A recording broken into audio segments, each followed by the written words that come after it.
أعوذ بالله من الشيطان الرجيم.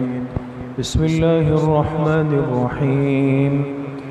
ودخل المدينة على حين غفلة من أهلها فوجد فيها رجلين يقتتلان هذا من شيعته وهذا من عدوه فاستغاثه الذي من شيعته على الذي من عدوه فوكزه موسى فقضى عليه قال هذا من عمل الشيطان إنه عدو مضل مبين. قال رب إني ظلمت نفسي فاغفر لي فغفر له إنه هو الغفور الرحيم. قال رب بما أنعمت علي فلن أكون ظهيرا للمجرمين. صدق اللہ العظیم. یہ سورۃ القصص کی آیت نمبر 15، 16 اور 17 تین آیتیں آپ حضرات کے سامنے تلاوت کی گئی. بات چل رہی تھی کہ حضرت موسیٰ علی نبینا علیہ الصلاۃ والسلام کی پرورش بھی فرعون کے محل میں ہوئی، اپنی والدہ کی گود میں ہوئی، اور اللہ پاک نے ان کو 30 سال کی بھرپور جوانی تک پہنچا دیا. جس کو قتل کرنے کے لیے فرعون نے ہزاروں بچوں کا قتل کیا، اللہ کی شان دیکھیں، طاقت دیکھیں کہ اسی فرعون کی آنکھوں کے سامنے وہ بچہ اپنی جوانی کو پہنچا ہے.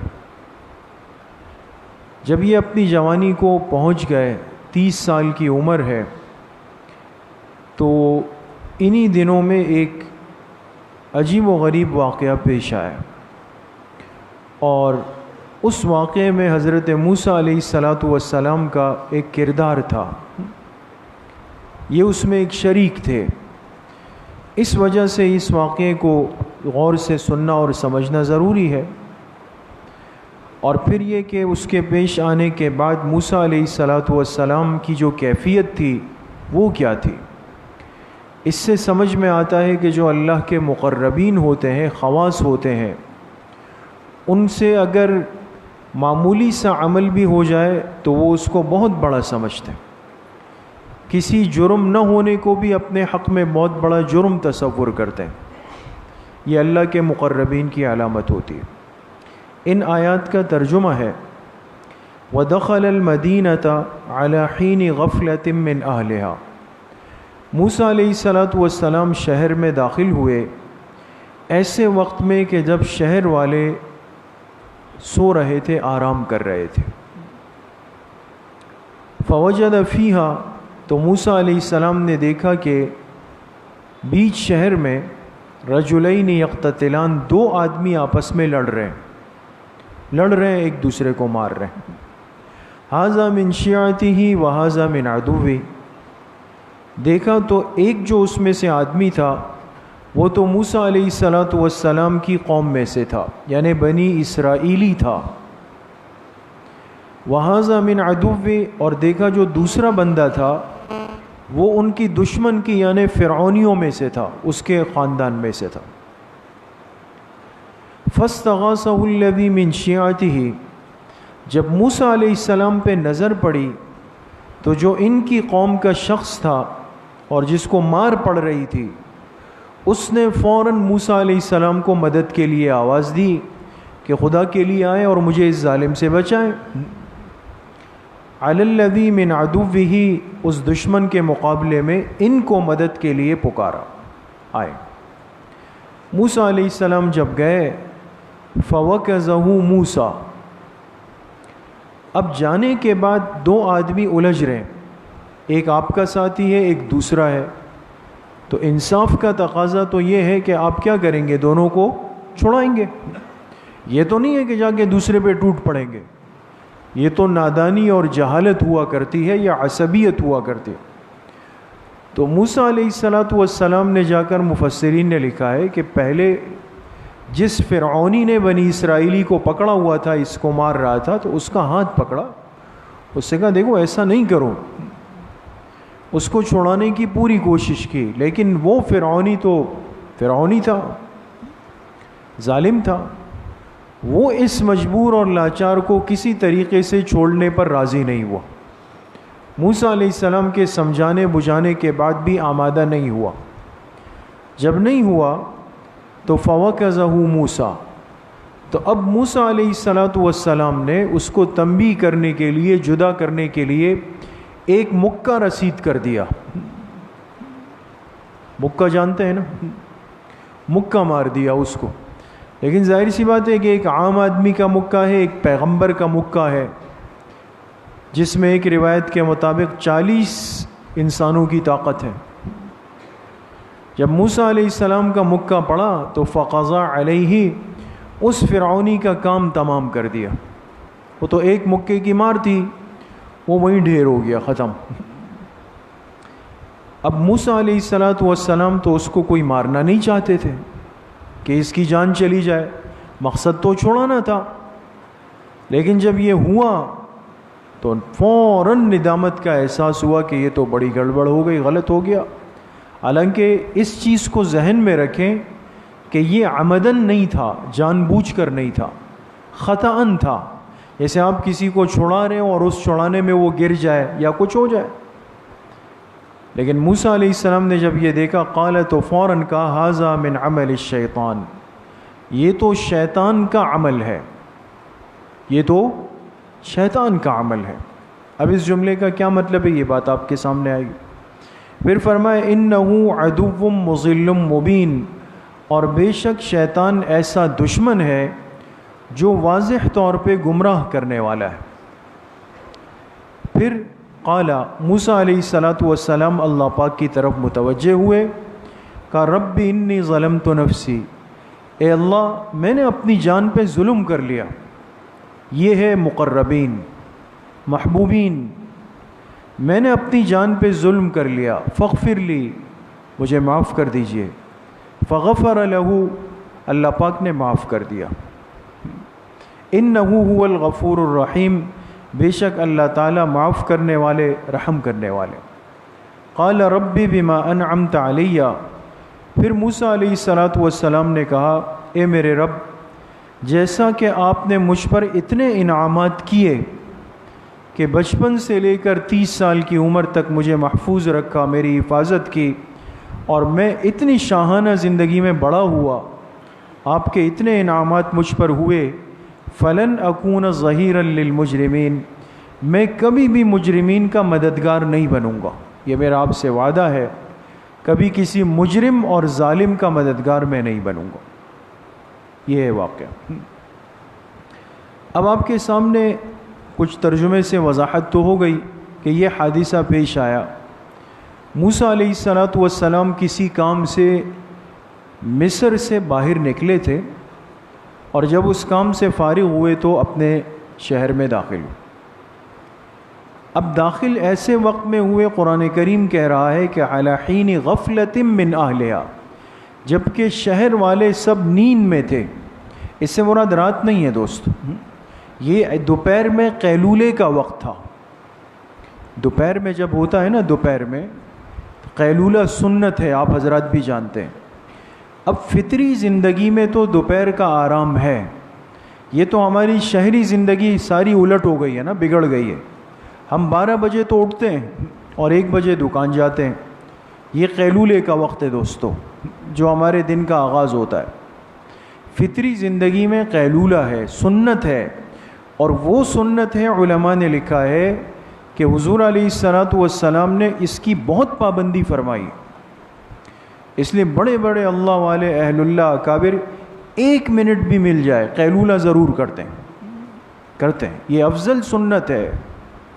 لیکن ہم اس کو بالکل بھول چکے ہیں دوست، اس لیے اس کا اہتمام۔ اگر انسان عام طور پہ آج کل ہماری ترتیب یہ کہ ہم مارکیٹ میں ہے، دکان پہ ہے، تو اس میں یاد رکھیں کہ قیلولے میں نہ نیند شرط ہے نہ وقت شرط ہے کہ بھئی آپ لیٹ جائیں اور خراٹے لیں، نہیں، سونا شرط نہیں، لیٹنا شرط کہ آپ لیٹ جائیں دائیں کروٹ پہ، اور پھر اگر 1 منٹ بھی ہو جائے، 5 منٹ ہو جائے، 2 منٹ ہو جائے، بس اس نیت سے آپ لیٹ جائیں تو آپ کا قیلولہ ادا ہو جائے گا، سنت قیلولہ پورا ہو جائے گا۔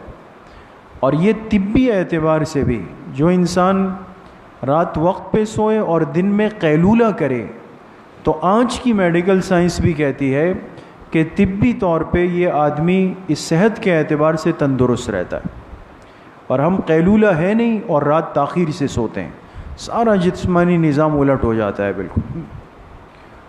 تو ایسے وقت میں شہر میں داخل ہوئے کہ لوگ سو رہے ہیں، دیکھیں کوئی بھی نہیں ہے، اور ایسے میں دیکھا دو آدمی لڑ رہے ہیں۔ جب غور کیا تو دیکھا ایک تو اپنا ساتھی ہے، یعنی بنی اسرائیلی ہے، اور ایک فرعون کا ساتھی ہے جو طاقتور ہے، ظالم ہے۔ اس نے موسیٰ علیہ السلام کے خاندان والے کو پکڑا ہوا ہے، اس کو مار رہا ہے، پٹائی کر رہا ہے، اس کی ظلم کر رہا ہے۔ جب اس نے دیکھا تو اس نے موسیٰ علیہ السلام کو مدد کے لیے پکارا کہ آئیے جی میری جان خلاصی کریں، اس سے میری جان بچائیں۔ یہ تو مدد کے لیے آواز دی، پکارا کہ بھئی میری جان بچائیں اس سے۔ تو ما تحت الاسباب، بات کو سمجھیں، ما تحت الاسباب۔ اب اگر کوئی کہے نا انسان ہے، یہ دیکھیں فتنوں کا دور ہے، آج لوگ عقیدے کے اعتبار سے ہم لوگ گرے ہوئے ہیں، کمزور ہیں بہت زیادہ، اللہ کے علاوہ اللہ کے غیر پر توجہ زیادہ ہے، اور پھر اس کے لیے دلائل بھی ڈھونڈتے ہیں کہ بھئی کوئی راستہ ملے، یہاں سے وہاں سے وہاں سے وہاں سے۔ اب یہ آیت ہے نا کہ جب اس بندے نے موسیٰ علیہ السلام کو دیکھا تو مدد کے لیے بلایا، تو اب کوئی آپ سے کہے کہ دیکھو موسیٰ علیہ السلام سے مدد مانگی نہیں مانگی، سمجھ رہے؟ اس لیے میں آپ سے ایک جملہ عرض کر رہا ہوں، اس دنیا میں انسان کے کام دو طرح کے ہیں، ایک ہے ما تحت الاسباب، ایک ہے ما فوق الاسباب۔ تحت کہتے ہیں نیچے کو، فوق کہتے ہیں اوپر کو۔ ایک زندگی کا حصہ اسباب کے نیچے چلتا ہے، مثلا مجھے پیاس لگی اس وقت اور میں کہوں بھئی وہ زید مجھے ایک گلاس پانی دے دو، مثال دے رہا ہوں، تو زید پانی لا سکتے ہیں نہیں لا سکتے؟ لا سکتے ہیں نا، یہ میں ان سے خدمت لے سکتا ہوں نا، یہ ہے ما تحت الاسباب۔ یہ کرسی لے آئیے گا، یہ ہے ما تحت الاسباب۔ بھئی وہ مہمان کے جوتے اٹھا لیجئے گا، ما تحت الاسباب۔ یہ چابی لے جائیں گاڑی کو جگہ پہ کھڑی کر دیجئے گا، یہ ہے ما تحت الاسباب۔ سمجھ گئے؟ ایک ہوتا ہے ما فوق الاسباب۔ ایک آدمی کہے یار میں 1 مہینے سے میرا بخار نہیں اتر رہا، ڈاکٹر سے کہا یار میرا یہ بخار اتار دو، ڈاکٹر اتار سکتا ہے؟ نہیں، یہ ہے ما فوق الاسباب۔ ایک آدمی کی شادی نہیں ہو رہی، جا کے کسی عامل سے رشتہ کرانے والے سے کہ یار میری شادی کروا دو، وہ کروا سکتا ہے؟ نہیں کروا سکتا۔ ایک آدمی کی اولاد نہیں ہے اور وہ جا کے کسی بزرگ سے بڑے سے ڈاکٹر سے کہے یار میری اولاد کسی طریقے سے کروا دو، یہ اولاد دے سکتا ہے؟ نہیں دے سکتا۔ ایک آدمی کے پاس رزق روزگار اسباب نہیں ہے اور یہ کسی سے جا کے کہے یار میرا کوئی رزق ذرا کھول دو، نعوذ باللہ، کر سکتا ہے کوئی؟ نہیں کر سکتا۔ کام دو طرح کے ہیں، ایک ہوتے ہیں ما تحت الاسباب، جو اللہ نے انسان کے اختیار میں دے دیے، پانی لے آؤ، جوتے لے آؤ، ڈیکس لے آؤ، گاڑی لے آؤ، یہ ما تحت الاسباب ہے۔ اولاد دینا، رزق دینا، تندرستی دینا، صحت دینا، یہ ما فوق الاسباب ہے۔ جو ما فوق الاسباب ہے وہ اختیار صرف کس ذات کے پاس ہے؟ اللہ کے پاس۔ اب مصیبت یہ ہے کہ جو باطل ذہن ہوتا ہے وہ آپ کو یہ سمجھانے کے لیے کہ جی میں غیر اللہ کو پکار رہا ہوں، اس درست کر رہا ہوں، اور مثال آپ کو دے گا کس کی؟ ما تحت الاسباب کی۔ کہتے ہیں آپ دوسرے سے پانی نہیں مانگتے ہو، آپ دوسرے سے جوتے نہیں مانگتے ہو، یہ مدد نہیں ہوئی۔ عقیدے کو سمجھنے کے لیے ایک علم کی سطح چاہیے ہوتی ہے، اور جہاں یہ ہو ہی نہیں تو وہاں بحث ہی بیکار ہے۔ اس لیے آپ حضرات سے عرض کرنے کا مقصد یہ ہے کہ درس میں ہم برائے معلومات نہیں بیٹھے، ہم اپنے عقیدے کو سمجھیں، آج ان باتوں کو سمجھیں جس سے فتنے ہمارے ذہنوں میں تشویش اور شبہات پیدا کر دیتے ہیں۔ فرق ہوتا ہے، آپ ایک چیز کی مثال ہو اس کو قیاس دوسری ایسی چیز پہ کر رہے ہو کہ دونوں میں کوئی جوڑ ہی نہیں ہے، آپس میں ربط ہی نہیں ہے۔ تو موسیٰ علیہ السلام سے جو اس ساتھی نے مدد مانگی ہے، تو آپ بتائیں یہ ما فوق الاسباب ہے یا ما تحت الاسباب ہے؟ ما تحت الاسباب۔ آپ بھی باہر نکلیں گے، دو ساتھی لڑ رہے ہیں، کہے گا کہ بھئی ظفر بھائی آ کے ہمیں چھڑا دیں، تو یہ تو کوئی بھی چھڑا سکتا ہے۔ یہ چھڑانا کوئی غیر اللہ کی مدد تھوڑی ہے۔ سمجھ میں آ گیا؟ موسیٰ علیہ السلام گئے اور جب اس کو الگ کرنے کی کوشش کی، وہ ٹس سے مس نہیں ہو رہا، تو اس کی اصلاح کے لیے ایک مکہ مار دیا، اور جب مکہ مارا تو مکے نے کام تمام کر دیا، قسکم جہاں پاک، زندگی چلی گئی اس کی۔ اب فوراً موسیٰ علیہ السلام کو احساس ہوا کہ جی یہ تو معاملہ خراب ہو گیا، اور موسیٰ علیہ السلام کی زبان سے ایک جملہ نکلا، میں نے آپ سے عرض کیا کہ آپ کو سمجھ میں آئی، ھذا من عمل الشیطان، کا یہ تو شیطان کا کام ہے۔ اب بات کو سمجھیں، اب کوئی کہے کہ مکہ مارا موسیٰ علیہ السلام نے اور قصور ڈال دیا شیطان پہ، کیوں؟ اس کا مطلب کیا ہے؟ حدیث پاک میں آتا ہے کہ بعض کام ایسے ہوتے ہیں کہ جو ہوتے تو اللہ کی منشا اور حکم سے ہیں، لیکن اس کی وجہ سے شیطان خوش ہو جاتا ہے۔ شیطان کو کیا ہو جاتی ہے؟ خوشی ہو۔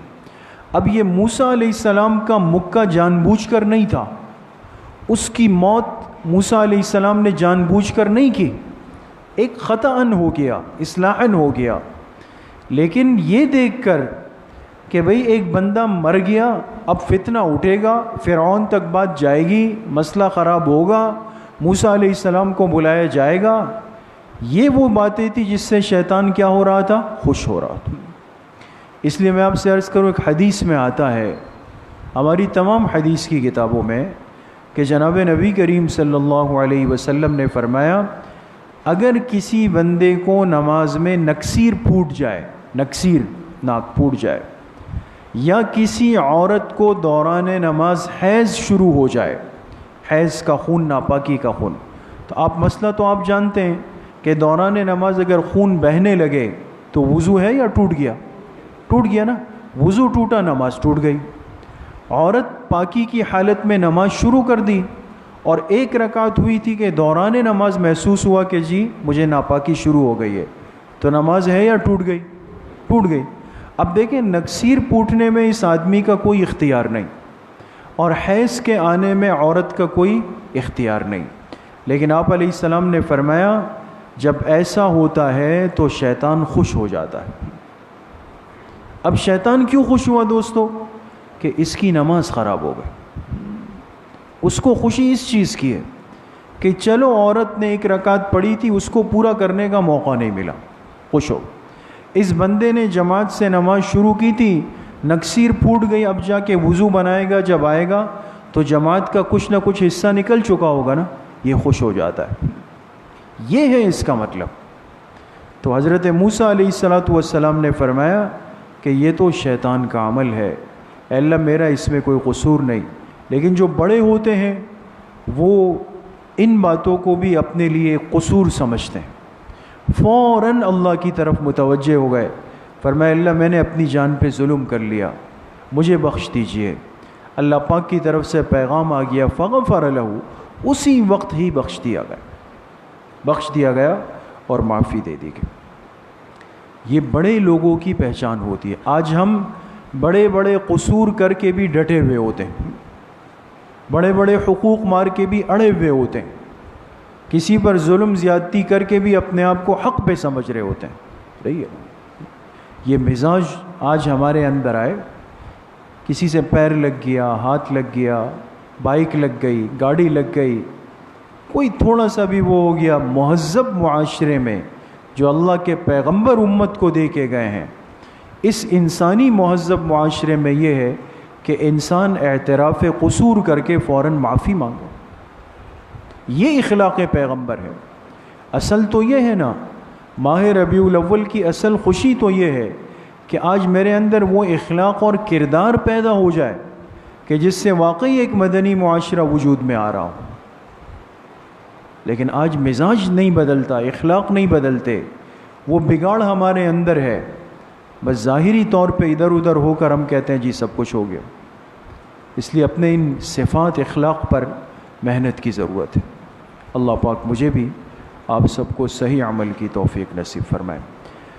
باقی انشاءاللہ کل بڑی دو اہم مجلسیں ہیں، آپ تمام ساتھیوں سے درخواست ہے، مغرب کے بعد بھی خصوصی مجلس ہے، سیرت کا پورا خلاصہ انشاءاللہ مختصر وقت میں بیان کریں گے، تاکہ ہمارے سامنے اس مبارک مہینے میں حضور کی پوری زندگی کا ایک خلاصہ نچوڑ آ جائے۔ اور عشاء کے بعد بھی انشاءاللہ بہت اہم مجلس ہے اور بہت مبارک مجلس ہے، اس لیے تمام ساتھیوں سے میری درخواست ہوگی کہ مغرب کے بعد بھی لازماً وقت نکالیں، عشاء کے بعد بھی وقت نکالیں گے انشاءاللہ۔ الحمدللہ رب العالمین، الصلاۃ والسلام علی سید اللہ۔